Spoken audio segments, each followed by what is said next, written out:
at my 6.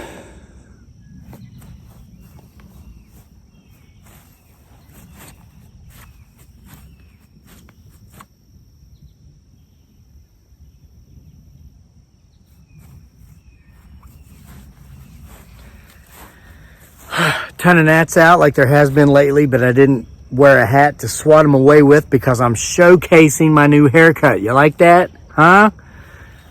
Hey, the guy did the best he could with what he had to work with, okay? If you're in Charlottesville, okay, and you're a dude and you want to have a good, really good dude haircut, look at that. Look like a movie star, right? And I'm just on YouTube. What is up with Hollywood procrastinating? Seriously, brah? All right, but anyway, I didn't wear a hat to swat these because I'm showing you this. Go to a place called House of Cuts in Charlottesville. They're right.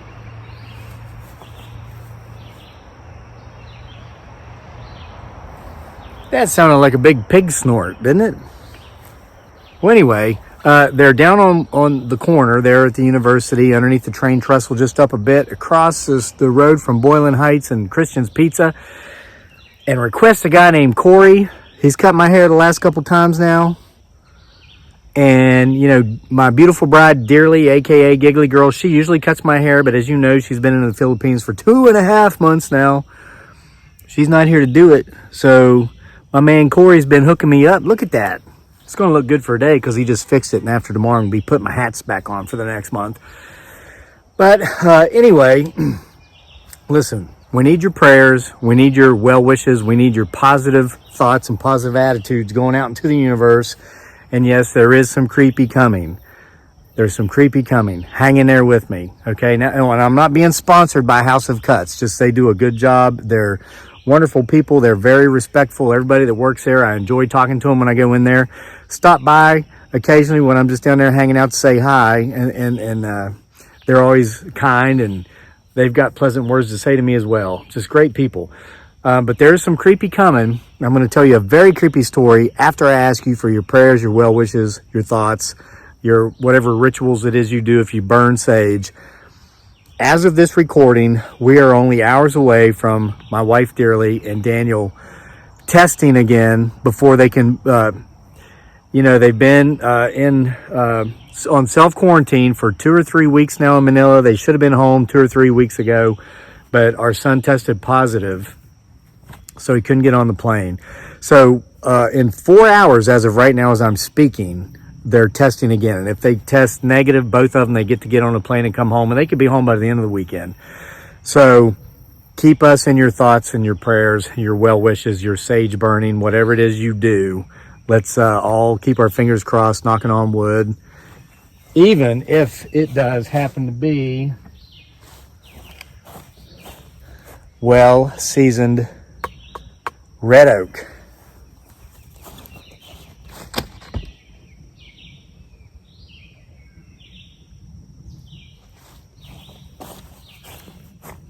All right, creepy time.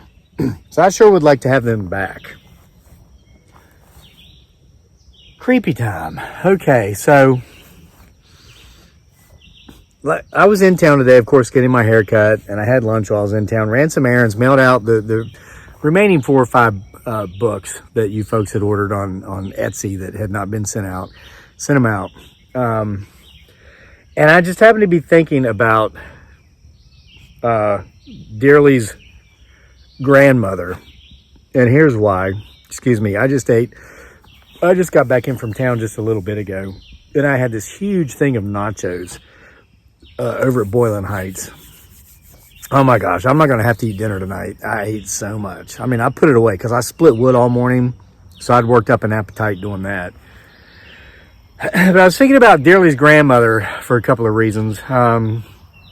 She's about 75 or 76 now, and Dearly, while she was in the Philippines, had actually intended on going up to see her up in her province, which was in the northernmost portion of Mindanao. Of course, Dearly's family lives in southern Mindanao.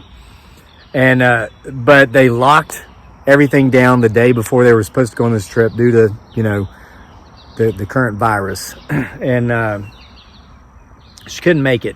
And she'd hoped she could because Dearly's grandmother's in very poor health. So I was thinking about that, and I was coming home, and I was remembering when Dearly and I and Daniel was like 10 months old, 11. We celebrated his first birthday at this place. Okay, we were living out in what they call the province, is what here in the U.S. we would call out in the country, or out in the middle of nowhere. It was out in the jungle, and Dearly's grandmother, very interesting person. She was one of the great minority of people over there in the Philippines who was affluent. I mean, she had money, she had wealth, she had land. If you saw her, you wouldn't think that. I mean, she lived in a little hut like everybody else. But the thing is, she owned the 10 hectares that all the huts you could see within sight were on. That would be 20 plus acres. I think it's 2.5 acres per hectare. She acquired her land and her affluence through wheeling and dealing when she was in her youth. They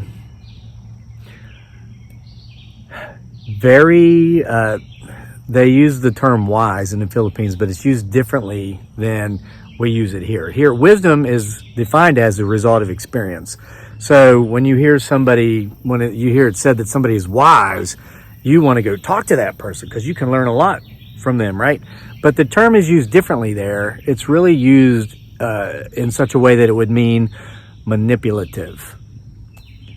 Streetwise, okay? There's a synonymous usage there. So there, if they would often say, like here in the U.S., they'll say, oh, you got to talk to her. She's very wise. You want to run to her and absorb her knowledge, right? But over there, it'd be like, be careful. She's very wise. And I didn't know this at first, but they were saying she's going to take advantage of you. Okay. But she didn't. We were out there. We're in the jungle. We had this little baby. And she said, you can live in one of my houses free of rent. I eventually started paying her rent because this is just the way it is. I got tired of favors, coming around for favors. So by me paying rent, eliminated the favors, right? Well, that also, once she realized that I was kind of wise myself, and I saw that, no one gives somebody something for nothing. They kind of want something out of it. She didn't quite like me so much anymore. But hey, whatever. We still had a mutual respect. So her property was huge. And the place that we stayed in, the place we rented, was right on the beach. And at high tide in the evenings, the surf would actually come up underneath our deck. It was absolutely gorgeous. We could be sitting out there on the deck during high tide. It was night. The water's up underneath, our deck. And there were these fluorescent something like algae that lived in the ocean that glowed, looked like a glow stick, like a chartreuse colored glow stick. You break it, it just glows, and it would float up. It was just absolutely gorgeous. It was so beautiful, and it was so amazing. It made us forget that we were broke and poor and down and out in the Philippines, and beautiful place to be. So Dearly has a little brother named Erwin, and he kind of hung out with me all the time, and we would go fishing, we would go shelling, they have beautiful stones there.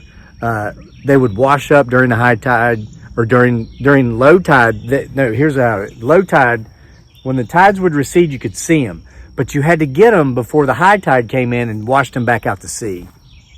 So we would go out there and we would get these things by the rice sackfuls.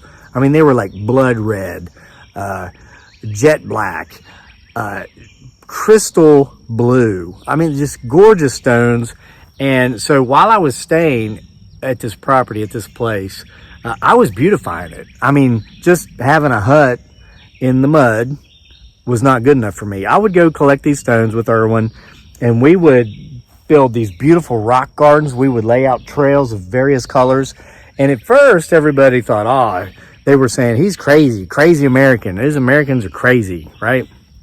But after they started seeing Because what I saw it in my head, just like what I've done here on the homestead, you know, it's like our fruit orchard.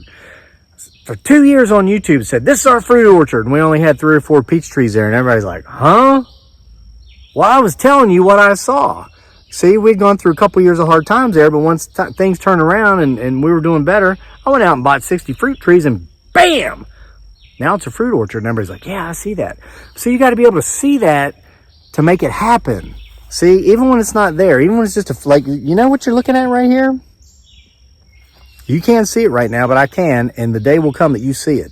What you're looking at is my beautiful bride, Dearly, aka Giggly Girls, and our dream home. It's going right here. It's going right here.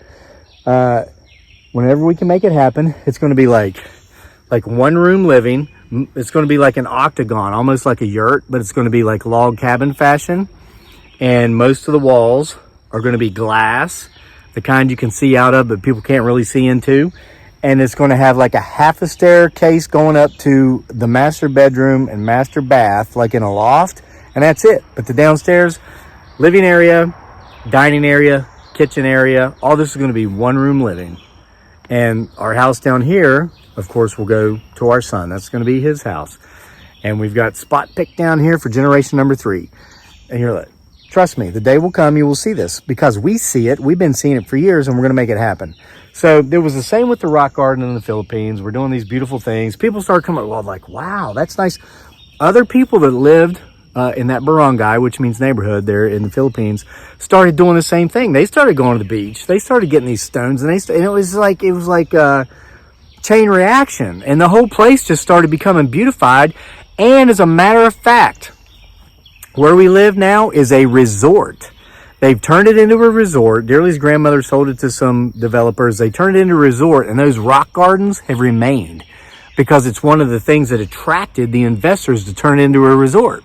They took my vision, a little bit of vision, a little bit of effort, and they said, man, we could go from here, these Filipino developer guys, and they said, let's take that a little bit further, and it's now a resort.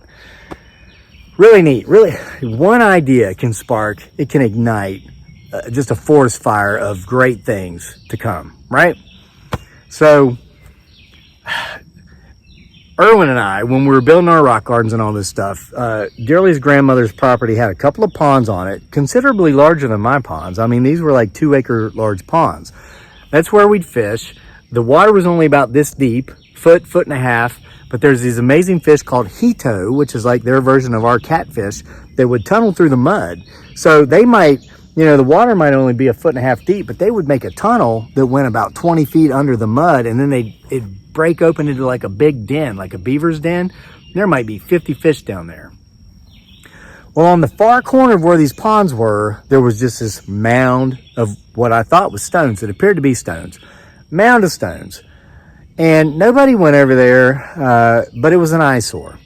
So one day I said to Erwin, Erwin, we're going to remove those stones. We're going to do something with those stones. And there was like sticks and wood sticking up out of it. He's like, no, we're not supposed to go there. We're not supposed to go there. I was like, we're going to go there. It's kind of an eyesore. Let's clean it up, make it look a little bit better, right? So we go over there, and the stones really, we found once we got under like the initial layer of debris, I'll use for lack of a better word, they were slabs, like cement slabs. And so we started pulling them out, and I said, hey, let's just use these at first to make a walkway from here going across this front part of the pond. Let's make a walkway going up in between these two ponds, because there were 2 really big ponds. And so we'll have like cement slab walkways going around here, make it more easily accessible. And so we're doing this, and then we get to like a wooden, about this big, post. This is after maybe we removed maybe 2 feet deep worth of slabs. We come to this wooden post, shoved down. We're trying to remove the post, but it won't come. And then we discover that there are chains looped around this post. And so we're pulling on the chains, and they seem to be connected. The wooden post and the chains were all connected. And there was like something carved into the post, and it was in Visayan. And at the time I didn't speak a whole lot of Visayan, and I certainly couldn't read it. And I said, Erwin, what does this say? So he comes over and he looks at it and he's rubbing the dirt off and he's rubbing the mud off and he's looking at it.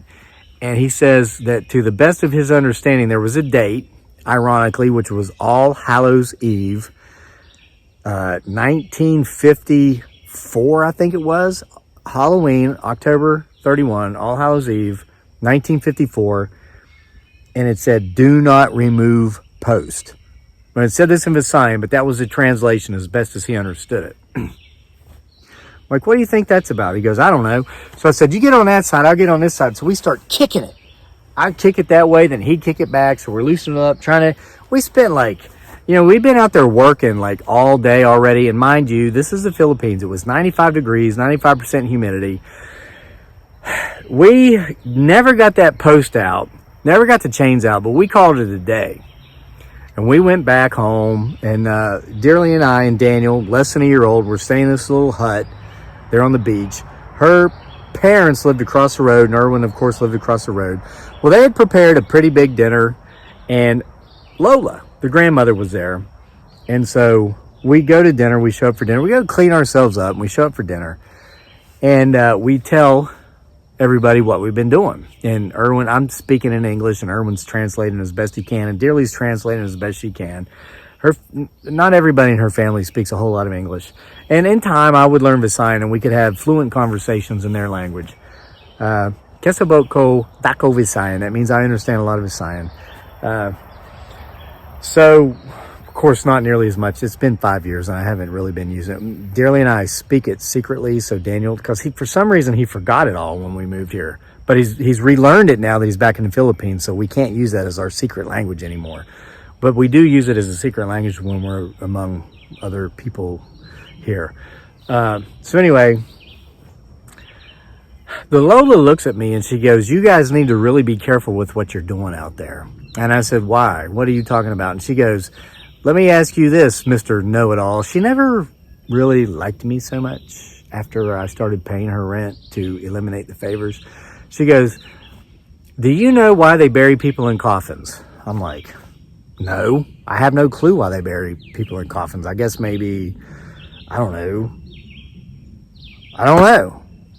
And she said, so that they will be contained so they cannot come out and walk the earth. I'm like, what? And she's like, yeah. She goes, for centuries, forever, they just buried people in the ground. And they had such a problem with ghosts and ghouls, everybody coming back from the dead to haunt their loved ones or their hated ones.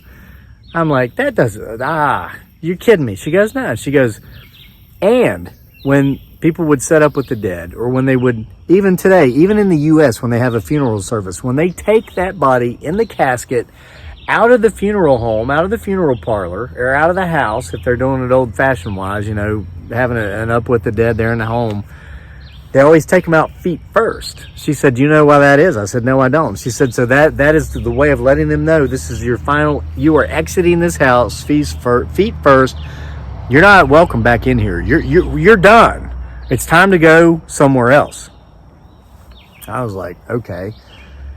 And she said, do not remove that post.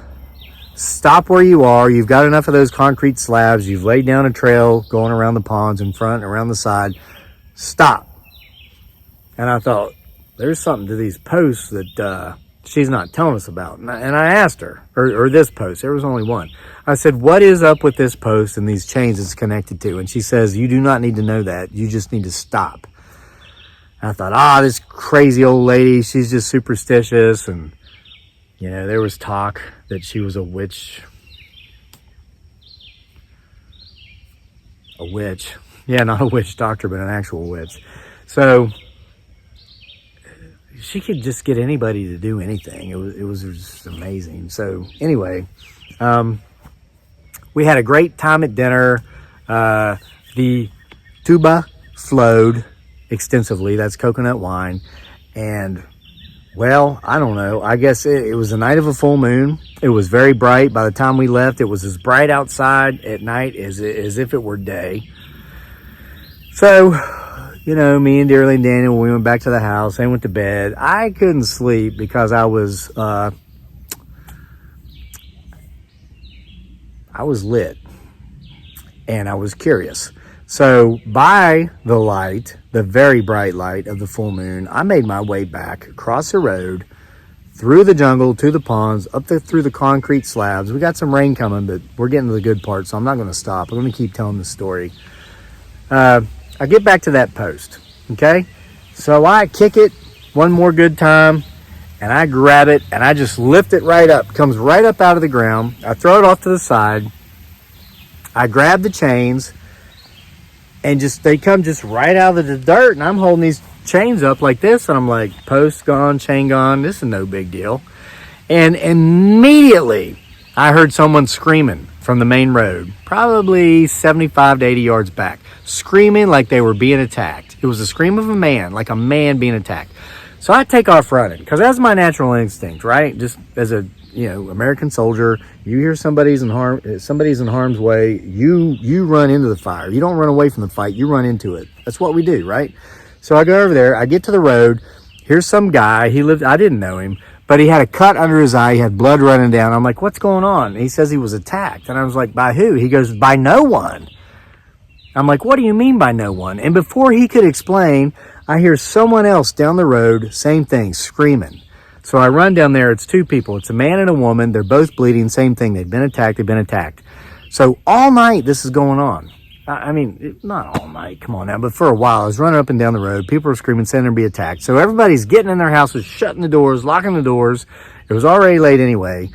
When the sun came up, I was in bed with a big head, and you know what I'm talking about, for those of you who have overindulged at times. Bang, bang, bang, bang, bang on the door. Open the door. It's Lola. It's the grandmother, Dearly's grandmother. She says, I told you, Mr. Know-It-All, Mr. You've got to act like we're nothing but a bunch of superstitious people over here.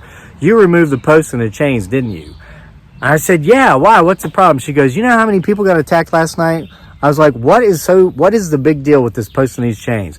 And she said when she was a little girl, there was a madman on the loose. A madman. He was big. He was strong. He went around. Nobody knew who he was. Nobody knew where he came from, but he just went around. He came through one day attacking everybody. 4, 5, 6 men couldn't hold him down, but they finally got enough to drag him away. The cement slabs, they assumed the guy was possessed by a demon. He had superhuman strength, seemed to be superhuman evil, going around attacking people at random, at will. These cement slabs, it used to be a church. They dragged him into the church. They tried to do an exorcism. No demon was released. So they pinned him to the floor. And they had him in chains by this point. They were wrapping chains around him, and the chains could still barely hold him. And as a group, 3/4 of a century ago almost, drove this stake through his heart, and then they knocked the church down, the holy house. They crumbled it upon him and prayed that this demon, this possession, this evil spirit that was inside this man would never come back. And somebody carved on there the date. Turns out it was All Hallows Eve, and they said, do not remove this post. And they knocked that building down, crumbled it on him, and that pile of stones stood there for more than half a century until this guy decided to beautify the place and make it a little bit prettier. So she marched me over to that place. We took those chains, we put them back where they were, we put that post back there, we took the cement slabs, any stones, any debris that was around, we put it right back over top of that, piled it back up. Now, we left the slabs that we had used for a walkway where they were. We left that there. But we covered that stuff back up, and Erwin and I did not go further in regard to any activities or work on that portion of the property. And there were no further incidences. Strange but true. See you next time for more from here at Homesteading Off the Grid. And whatever the hell this channel is about.